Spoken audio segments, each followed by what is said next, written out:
बिस्मिल्लाहिर्रहमानिर्रहीम।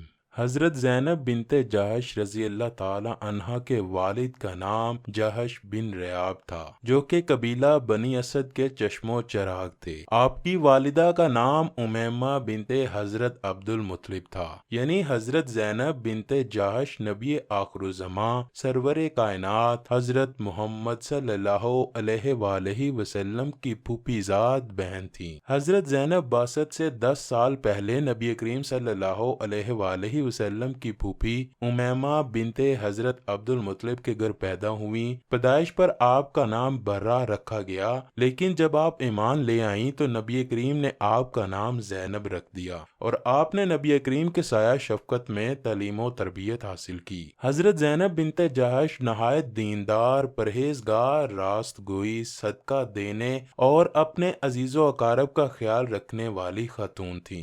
जब आप जवान हुई तो नबी करीम ने आपका निकाह अपने मुंह बोले बेटे हजरत जैद रजी अल्लाह ताला अन्हो से तय फरमा दिया। हजरत जैद बिन हारिस चूंकि गुलाम थे, जिसको नबी करीम ने आजाद करके अपना मुंह बोला बेटा बना लिया था, जिस वजह से उनको लोग जैद बिन मोहम्मद कहकर पुकारते थे। हजरत जैनब चूंकि खानदान बनु हाशिम से ताल्लुक रखती थीं, तो ये उनकी शान के खिलाफ था कि वो एक गुलाम से शादी करें, इसलिए उन्होंने शुरू में इस रिश्ते से इनकार किया। फिर अल्लाह पाक ने एक आयत नाजिल फरमाई, किसी मोमिन मर्द और किसी मोमिन औरत को यह हक नहीं कि जब अल्लाह और उसका रसूल किसी मामले का फैसला कर दें तो फिर उसे अपने उस मामले में खुद फैसला करने का इख्तियार हासिल रहे, और जो कोई अल्लाह और उसके रसूल की नाफरमानी करे तो वो सरीह गुमराही में पड़ गया। जब ये आयत नाजिल हुई तो हज़रत ज़ैनब बिनते जहश ने फौरन हजूर का फैसला मान लिया और इस तरह इनका निकाह हजूर के मुंह बोले बेटे हज़रत जैद से हो गया। इस शादी के 1 साल बाद ही हज़रत जैद और हज़रत ज़ैनब के दरमियान जिंदगी तनाव का शिकार रहने लगी। हजूर को मुंह बोले बेटे हज़रत जैद एक दिन हजूर सल्लल्लाहु अलैहि वसल्लम की खिदमत में हाजिर हुए और अर्ज की, या रसूल अल्लाह, ये निकाह अब मजीद नहीं चल सकता, हम दोनों की तबीयत बिल्कुल जुदा गाना है। हजूर ने जब ये सुना तो आप बहुत परेशान हुए कि एक तरफ उनका मुंह बोला बेटा और दूसरी तरफ उनकी फूफीजाद बहन है। हजूर सल्लल्लाहु अलैहि वसल्लम ने हजरत जैद को इस बात पर राजी किया कि कुछ अरसा और गुजारें, हो सकता है आप दोनों का गुजारा मुमकिन हो सके। इस बात को कुरान में अल्लाह पाक यूं फरमाता है, ए रसूल, वो वक्त याद करो जब आप उस शख्स से कह रहे थे जिस पर अल्लाह ने और आपने एहसान किया था कि अपनी बीवी को अपने पास रहने दे, उसे ना छोड़ और अल्लाह से डर। लेकिन अल्लाह पाक की रजा यही थी कि हजरत जैद और हजरत ज़ैनब बिनते जहश में तलाक हो गई। अब हजूर अफसुर्दा रहने लगे, इसलिए सरवरे कायनात हजरत मोहम्मद सल्लल्लाहु अलैहि वसल्लम ने ये फैसला फरमाया कि वो अपनी तलाक याफ्ता फूफीजाद से निकाह फरमाकर उन्हें अज़वाजे मुतहरात में शामिल फरमा लेंगे। लेकिन आपको परेशानी इस बात की थी कि अरब का रिवाज था कि मुंह बोले बेटे या ले पालक बेटे को असली बेटा ही समझा जाता था, इसलिए उस बेटे की बीवी से हरगिज शादी नहीं की जा सकती थी। इस पर अल्लाह पाक फरमाता है, और आप उस वक्त वो बात अपने दिल में छुपा रहे थे जिसे अल्लाह जाहिर करने वाला था। आप लोगों की तानो तशनी से डर रहे थे, हालांकि अल्लाह इस बात का ज्यादा हकदार है कि आप उससे डरें। खैर, हजूर सल्लल्लाहु अलैहि वसल्लम ने हजरत जैद को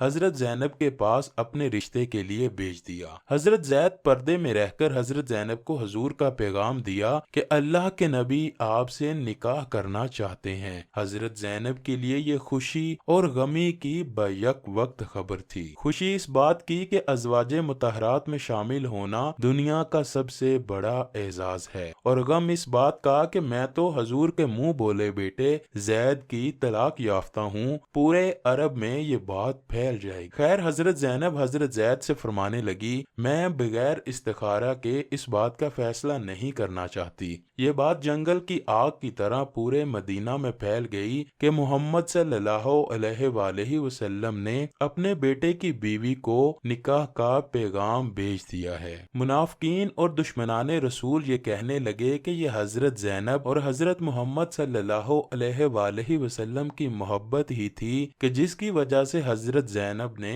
हजरत ज़ैद से तलाक ले ली। मुनाफिकीन ने हजूर के बार बार हजरत ज़ैद के घर जाने को भी इसी मोहब्बत का नाम दिया। इस तरह चहमगोइयां आम हो गईं। इधर हजरत ज़ैनब बिनते जहश मुसल्ला पर खड़ी हुई और उधर अल्लाह पाक ने नबी पाक सल्लल्लाहु अलैहि वसल्लम पर वही नाजिल फरमा दी। वही के नाजिल होने से ही हजरत ज़ैनब और हजरत मोहम्मद सल्लल्लाहु अलैहि वसल्लम का निकाह हो गया। वही के अल्फाज कुछ इस तरह हैं। जब ज़ैद ने उस औरत ज़ैनब से अपनी हाजत पूरी कर ली, उसे तलाक दे दी, तो हमने उस खतून को आपके निकाह में दे दिया ताकि अहले ईमान पर अपने मुंह बोले बेटों की बीवियों से निकाह करने के मामले में कोई तंगी ना रह जाए जब वो उनसे अपनी हाजत पूरी कर चुके हों और उन्हें तलाक देकर फारिग कर चुके हों, और अल्लाह का हुक्म तो बहरहाल होकर रहता है। इस आयत के आने के बाद हुजूर सल्लल्लाहु अलैहि वसल्लम हजरत ज़ैनब के घर गए और जाकर उनसे फरमाया कि अल्लाह ने वही फरमाई है कि हम दोनों का निकाह हो गया है। यानी नबी सल्लल्लाहु अलैहि वसल्लम का ज़ैनब रज़ी अल्लाह ताला अन्हा से इज़्दवाजी ताल्लुक बिला इज़्न और बिला अक़द और बिला तकर्रुर महर और इसके बगैर के जिस शय को आप सल्लल्लाहु अलैहि वसल्लम की उम्मत के हक में काबिल एतबार समझा गया है, कायम हो गया था। अगले दिन हुजूर सल्लल्लाहु अलैहि वसल्लम और हजरत ज़ैनब बिनते जहश का वलीमा हुआ जिसमें 300 सहाबा किराम शरीक हुए। नाजरीन, मुफस्सरीन ने सूरह अहज़ाब की आयत नंबर 37 की तफसीर में लिखा है कि हजरत ज़ैनब को इस आयत के नाजिल होने पर निकाह की खुशखबरी दी गई तो जिसने बशारत दी थी उसको वो जेवर निकाल कर दे दिया जो उस वक्त उन्होंने पहन रखा था और खुद सजदे में गिर गईं और 2 महीने के रोजों की नियत की। हजरत ज़ैनब को इस बात पर बजा तौर पर फख्र था कि सब बीबियों का निकाह उनके अजीज रिश्तेदारों ने किया, मगर हजरत ज़ैनब का निकाह आसमान पर हुआ और कुरान पाक में नाजिल हुआ। इसी वजह से वो हजरत आयशा रजी अल्लाह ताला अन्हा से मुकाबला भी किया करती कि उनका निकाह आसमान पर किया गया। जैसा कि हजरत आयशा रजी अल्लाह ताला अन्हा फरमाती हैं, अज़वाजे मुतहरात में ज़ैनब बिनते जहश ही थी जो रसूल अल्लाह की निगाह में इज्जतो मर्तबे में मेरा मुकाबला किया करती थी। नाजरीन, हुजूर सल्लल्लाहु अलैहि वसल्लम की इस शादी की फजीलतें ये हैं कि इस्लाम ने मुसावात का दर्स दिया है, इसलिए आप सल्लल्लाहु अलैहि वसल्लम ने एक गुलाम को आजाद फरमाया, फिर उनको मुंह बोला बेटा बनाया, फिर उन्हीं से अपनी फुफीजाद की शादी भी करवाई। जब हुजूर सल्लल्लाहु अलैहि वसल्लम का निकाह हजरत ज़ैनब से हो गया तो जमाना जाहलियत की इस रस्म का भी खातिमा हो गया कि मुंह बोले और लेपालक बेटे भी असली बेटे के हकूक रखते हैं। हुजूर नबी करीम सल्लल्लाहु अलैहि वसल्लम ने अपनी अज़वाज से फरमाया था, तुम में से सबसे पहले मुझसे वो मिलेगी जिसका हाथ लंबा होगा। चनाचे नबी करीम के इस दुनिया से पर्दा फरमाने के बाद अज़वाजे मुतहरात अपने हाथ नापा करती, लेकिन हाथ की इस लंबाई से मुराद हुजूर सल्लल्लाहु अलैहि वसल्लम का इशारा फयाजी की तरफ था। चूँकि हजरत ज़ैनब बिनते जहश बेहद सखी और फयाज थीं, तो सबसे पहले हुजूर के पर्दा फरमाने के कुछ ही अरसे बाद 20 हिजरी में आप भी इस दारे फानी से कूच फरमा गईं। आपको जन्नतुल बकी में सुपुर्द खाक किया गया। अल्लाह पाक से दुआ है कि वो हमारी तमाम बहनों और माओं को अज़वाजे मुतहरात के नक्शे कदम पर चलने की तौफीक अता फरमाए। हम गुनाहों से दूर रहें और हमेशा नेक अमाल करते रहें। ऐ अल्लाह पाक हमें नबी करीम सल्लल्लाहु अलैहि वसल्लम, उनकी अहले बैतो अज़वाजे मुतहरात के रोज़ा जात की ज़ियारत नसीब फरमा दे।